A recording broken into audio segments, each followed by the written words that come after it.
Welcome. In this demonstration, we will focus on drawing a tree foliage. So, we have seen a lot of demonstrations where we just use the tree trunks and we drew some nice landscapes just using the tree trunks. But what we will do in this demonstration is to look at how we can draw the tree foliage as well. So we will draw a tree, with the foliage in this demonstration. So let's start by laying down our distant line. So I always lay it down in light.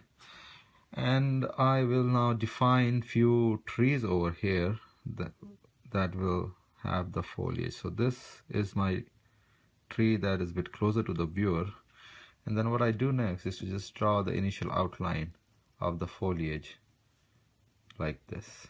So this will be my one tree with the foliage that we will draw, and then we will have let's have few trees at different distances to the viewer. So I'll add one more tree over here, and as you can see, this tree is smaller because it's further out, and so it reduces in size with distance, and this will be the kind of foliage, outline of foliage for this tree. And what we will do is to also add few more trees in the distance, to add interest. So we will have small trees and something like this over here, and one more tree over here with something like this.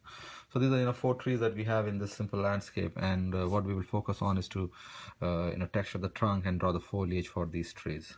So let's start by putting down the foliage, and the simplest way to put down the foliage for a tree is to use this Scribble Stroke. So essentially what we're doing in this stroke is to move our pen in random and creating these kind of scribbles. And what happens is that the scribbles from a distance, they give an appearance of foliage. So as you can see, as I'm doing the scribble, this is starting to give a feel of foliage. So that's what we will use in this demonstration to create the foliage for these different trees we have. So let's start by putting the scribble inside this tree. So one thing to always keep in mind is to start by drawing the element that is closer to the viewer, that is closest, because what will happen is that this foliage will hide anything behind it. So we don't really have the option of erasing in pen and ink. So what we always want to do is to always put down the elements that are in the top first, so we know what is not visible behind it, and then when we draw other elements, we can take that into account. So the worst is that if you draw this foliage and then you figure out that it has to be raised, that is not an option in pen and ink. So always work from furthest out in, so that you lay down the top layer first, and then you draw other things behind it. So as you can see here, what I'm doing is simply using the Scribble Stroke over here to lay an initial layer of foliage. So again, this stroke is a simple stroke, but don't do it in an order. So essentially, we are not doing something like this or something like this, but just moving your hand in random to create this kind of random feel for this scribble. So this is the kind of effect we want. And this might also come with the practice. Initially, you will feel that your hands are going in a fixed pattern. So what you need to do is to keep moving your hand like this. So as you move your hand randomly over the surface, you will feel that the scribble is acquiring that kind of random feel that is suitable for drawing foliage. So that's what I am doing over here. I'm constantly moving my hand in different directions over here and drawing that random feel for scribble, which is beginning to acquire in this context the feel for foliage. So essentially, in pen and ink, many things are suggested. So essentially, the Scribble Stroke, when it is used on top of a face, it will give an appearance of hair. But over here, this will be paired with the tree trunk, so that it will give an appearance of foliage. So essentially, the same strokes in pen and ink drawing are used for different purposes, and depending on the context, depending on what is around them, they acquire different meanings. So over here, when I want to have foliage, I will put down a tree trunk and then some other trees around it, and that will make this Scribble Stroke acquire the feel for a tree foliage over here. So there we have it. I just simply laid down an initial layer of foliage, and I find that this is a bit too circular, so you can always change the shape. So I will move it. So essentially, do not have a very regular shape like this. When you're drawing a tree foliage, have a shape like this, for example. So that's preferable. So what I will do is just extend the shape over here and add a bit more width at the bottom to get this shape over here. So there we have an initial uh, scribble stroke, scribble layer for the foliage.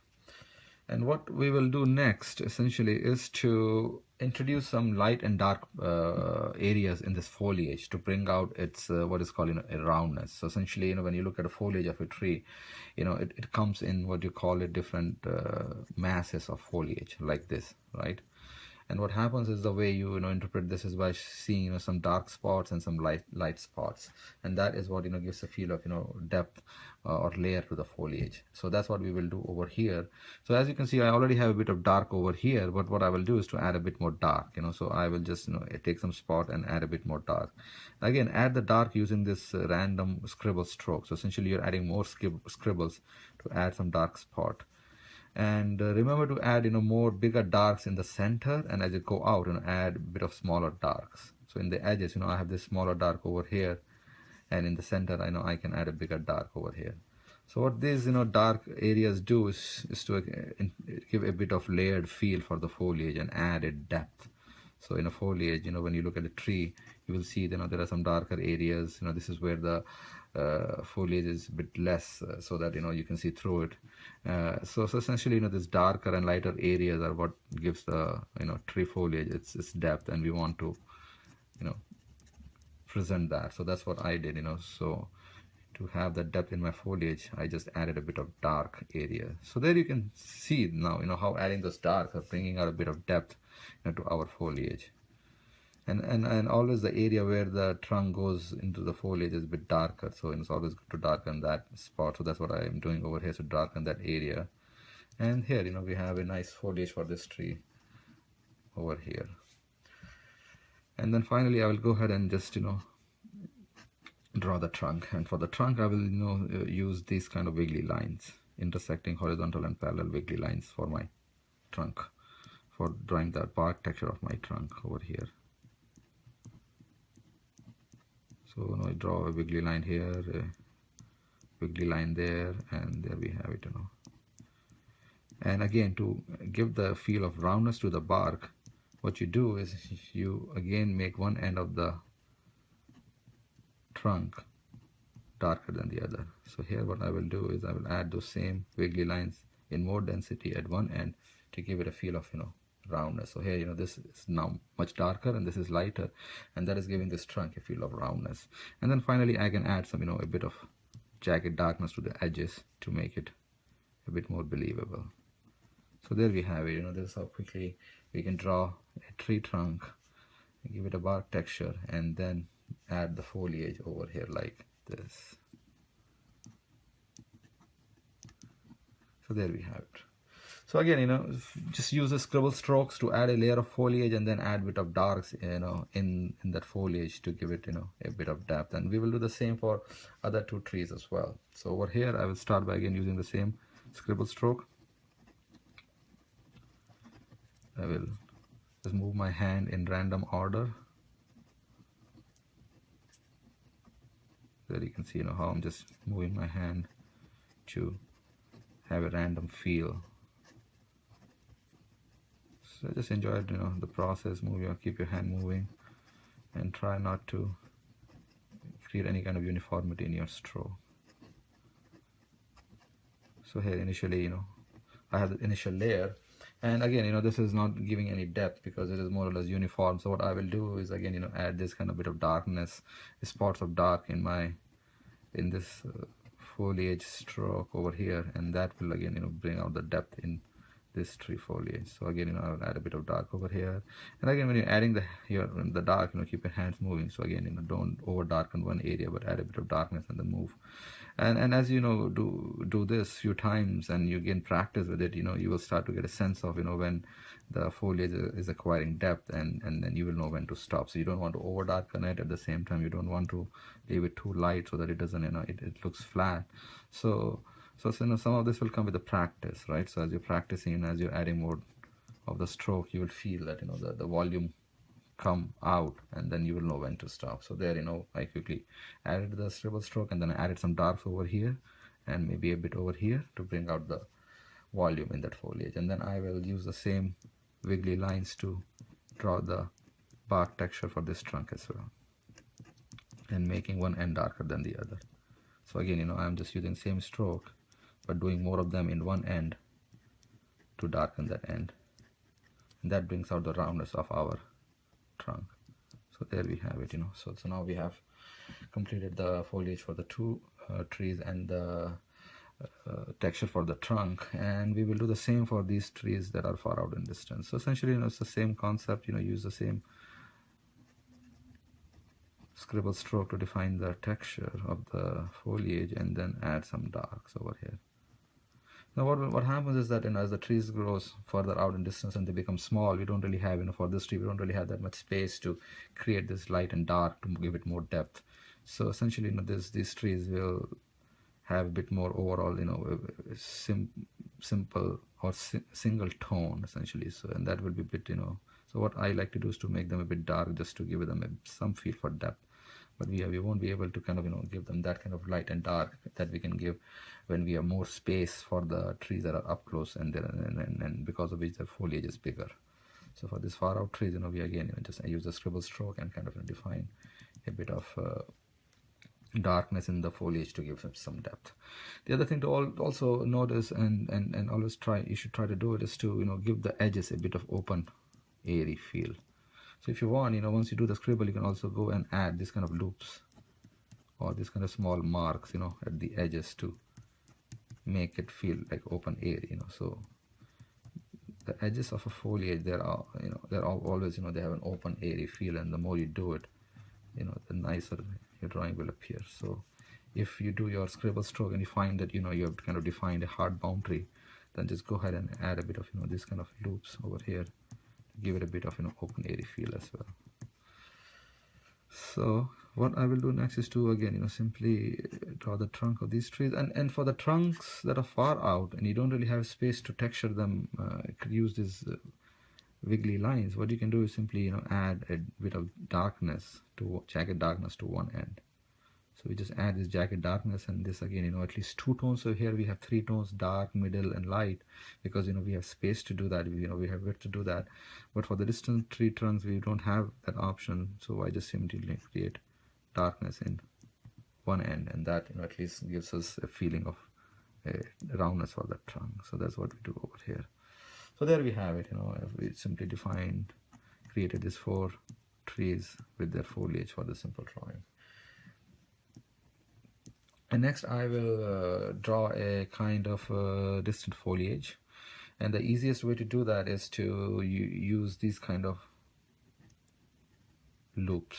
So essentially what we are going to do is to use these loops kind of in this shape to define the background distant foliage.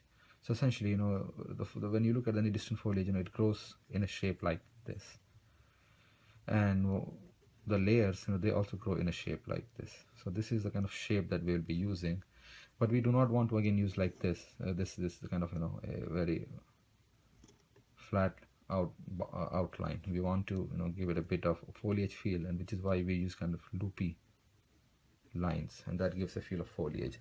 So that's what I will do for this distant foliage. So I will go ahead and draw something like this, bit here like this, and then I'll create a bit of layer.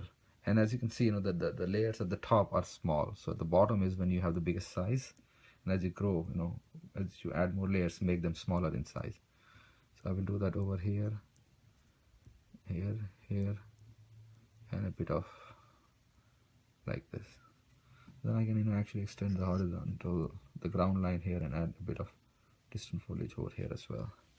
So there we have it. We simply defined a distant foliage, and what we do next is to also give a bit of texture to this distant foliage. And the way we do it is by using these parallel lines to make the bottom of these outlines darker. So here I darken the bottom of this, and I will do the same for the second layer. So you darken this layer by layer, and for each layer you make the bottom a bit darker, and then you leave a layer of white at the top. So this white, helps to give a kind of feeling of roundness, curvature to the foliage, because you have dark and white, and then this white also serves to differentiate between successive layers. So you get two purpose out of this white. So that's what we will do over here. So I will use these parallel lines to add a bit of darkness to the bottom of this foliage.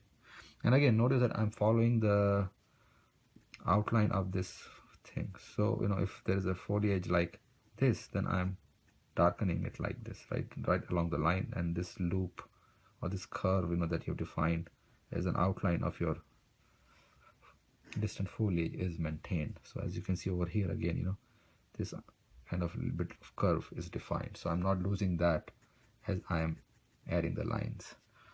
So I add my darkness carefully, keeping that kind of loops in place.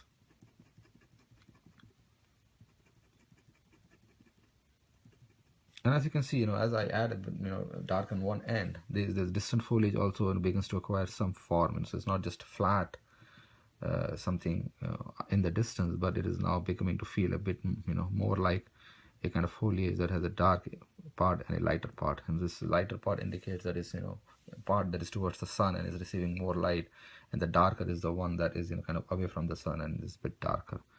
So just by adding some kind of tonal variation, adding a bit of light and dark in an element, you can give it more depth. You can give it, you can define more of its form. So that's what we did for this foliage, by adding darks at the bottom of this individual shapes like this. So now our distant foliage is looking a bit more like a foliage. So I'll do the same bit over here as well. So there we have it. You can always add a bit of foliage like this. And what you can even do further is to add one more layer behind it, right? So this is a nice foliage, that is providing a backdrop to our trees. But if you want, what we can do is we can add a further more layer behind it. So let me just finish this over here. And the way you do it is by adding these kind of angular lines. So this indicates, that there is some more foliage behind this front layer of foliage, but because there is no other texture, it doesn't indicate it. But these kind of lines are a nice way to indicate that there is something out in the distance that our eyes can travel and rest on. So that's what I will do, is I will just simply add these lines further behind this front foliage to act as a further far out kind of foliage.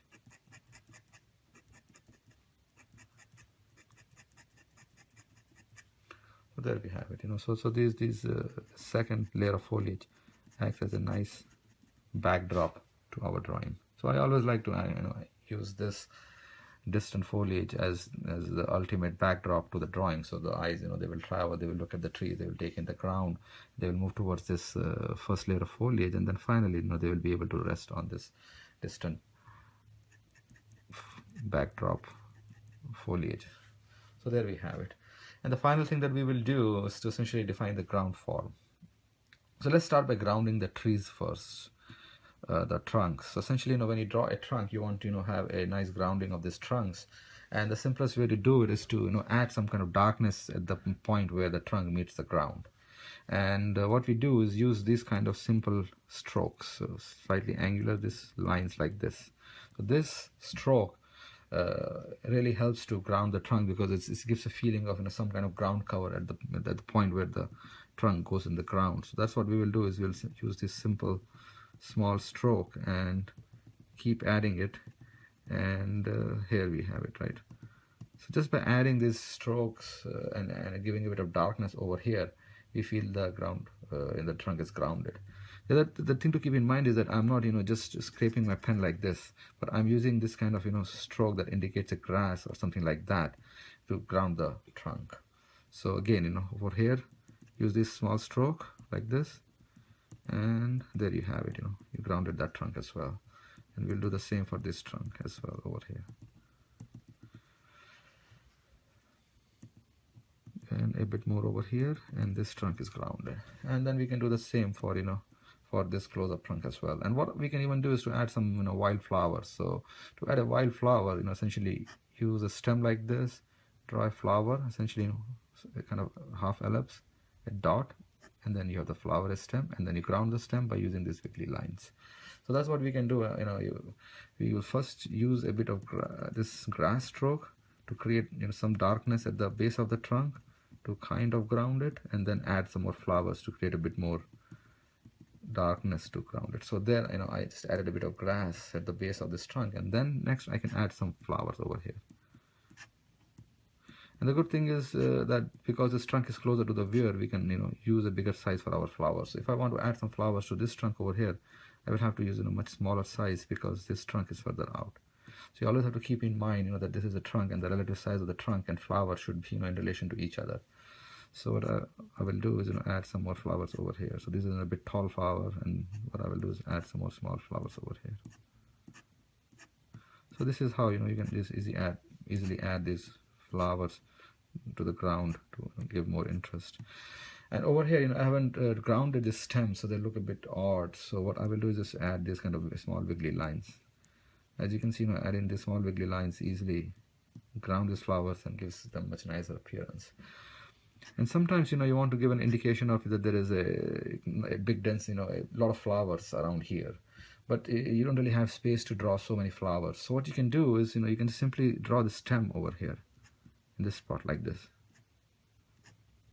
Add more stems, and that gives a feeling of denseness. So even though you're not putting a flower over every stem, just by adding these more stems, it gives a feeling of that there's a dense area of flowers, and then you just have few flowers to indicate that. So again, this is using the notion of suggestion, where we draw one thing and then we add a bit more to suggest that that the place is dense in it, even though we might not explicitly draw all of those. So this is how you can easily draw a kind of a bunch of white flowers and indicate the ground is covered with them. And what we will do next is to just also define the ground form and cover the remaining ground with grass. To draw the ground form, use these horizontal lines, and these lines increase in size towards the viewer. So what happens is that by using these ground lines, I'm defining the shape of the ground as flat. So if I have a curved ground or some kind of inclined ground, then I will use these inclined lines. Over here, I just simply use the flat lines, but I'm also increasing the size towards the viewer. So essentially, when you go off from further out towards the towards the horizon, then you see that the distance reducing, so you get the feeling of distance. So always use that trick to introduce the notion of distance in your drawing. So again, here I increase the lines, and again, as your eyes travel and they see that the lines are reducing in size, you get a feel for the distance. You feel that you're traveling the distance, and that is something that always makes a landscape more interesting. So if you have the feeling of distance, and you're able to capture that, and the mind of the viewer travels the distance, then they get involved in the drawing, and that is how they become interesting to your viewers. So I did the same over here. So essentially, by using these horizontal lines that are receding in distance, I defined the ground form. And what I will do last is to essentially cover this with the grass. So we looked at the grass stroke. So the grass stroke is the same that we used to ground the trunks, but this is a small grass stroke that is good for further out grass. As you get closer to the viewer, start to increase the size of the grass as well. So I will start to increase the size of the grass and make it bigger, like this over here. So that's what we will do. So for the distant grass that is closer to the distant foliage, we will use this small stroke over here like this, the kind of stroke that we use to ground the trunk. So I'm using this simple, this kind of stroke like this, like this. So I'm using that kind of stroke over here to ground the trunk, to draw the grass, the distant grass. And as I get closer to the viewer, I start to increase the size of my grass stroke a bit. So I increase gradually as I'm getting closer to the viewer. So as you can see, as I'm increasing the size of my grass stroke towards the viewer, it is helping reinforce the notion of distance, right? So there we have it. So as you can see, the grass stroke that is closer to the viewer is bigger in size compared to the distant grass closer to the distant foliage, which is much smaller. And this is giving a nice notion of distance in our drawing. So I'll just add some more distant grass over here. And this is the same pattern that you will follow to cover in the remaining ground with the grass. So for the distant grass over here, again I use a smaller size, and then I start to increase the size towards the viewer. So there you have it. And the other thing I'm doing is to give a suggestion of grass. So again, what you do is you draw grass in clumps. So these lines are not, parallel like this, but they're slightly angled, and essentially, they have this kind of common base. And this helps to define one clump of this grass. And what you're doing is, you're drawing these clumps in a bit, random order over here. So I draw one clump here, and then I move and then draw another clump, like this. So just by these four, simple clumps of grass, now you're making this whole ground as grass covered. So that's again, a notion of suggestion in pen and ink is that, by using as few strokes as possible, you want to suggest some element or some kind of, feeling in your drawing. So that's what I do, I just move my hands, and I'm also making sure that the size of my stroke corresponds with the distance from the viewer. So here, so now we have this nice, and here I can add a bit more clump over here. So now we have this nice feeling of this ground is grass covered, and I can ground this trunk a bit more now. So I can add a bit more grass, a bit more darkness, and these trunks are grounded further. And I'll do the same for this end as well over here. So I go ahead and again, for the distance grass, I use smaller size, and as I get closer to the viewer, I increase the size of my grass.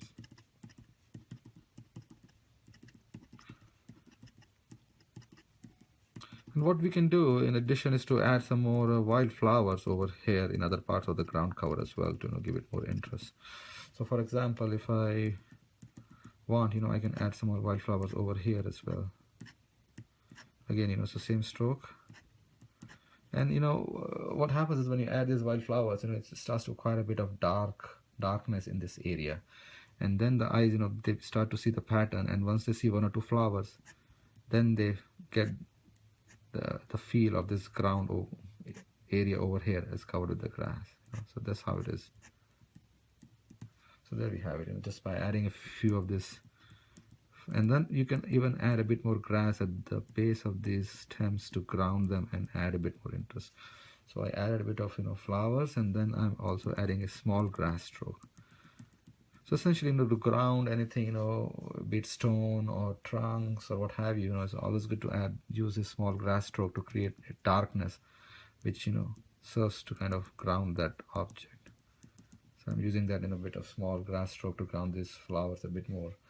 So that so now I have another spot, another area in my ground that's grass covered, and if I want, I can add a few more over here and like this over here. So essentially, just by adding few here, few there, you get a nice feel in your drawing. And this is the most fun part about pen and ink drawing and this landscapes is that I'm not creating with any kind of fixed design and just inking it. I'm literally enjoying the process of creating new things on the fly. So if I feel that what I want to have a bit more flowers over here, I can go ahead and add some over here as well.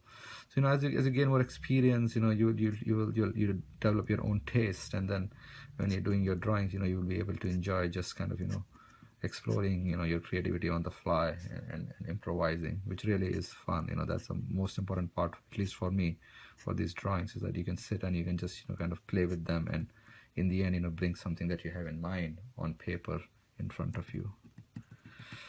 So there we have it. We quickly put together a nice simple landscape where we focused on drawing the trees with their foliage. So we drew 4 trees at different distance with their foliage, and then we drew a nice background foliage where the eyes can rest, and then we drew a ground covered with grass and added wildflowers to make the drawing more interesting.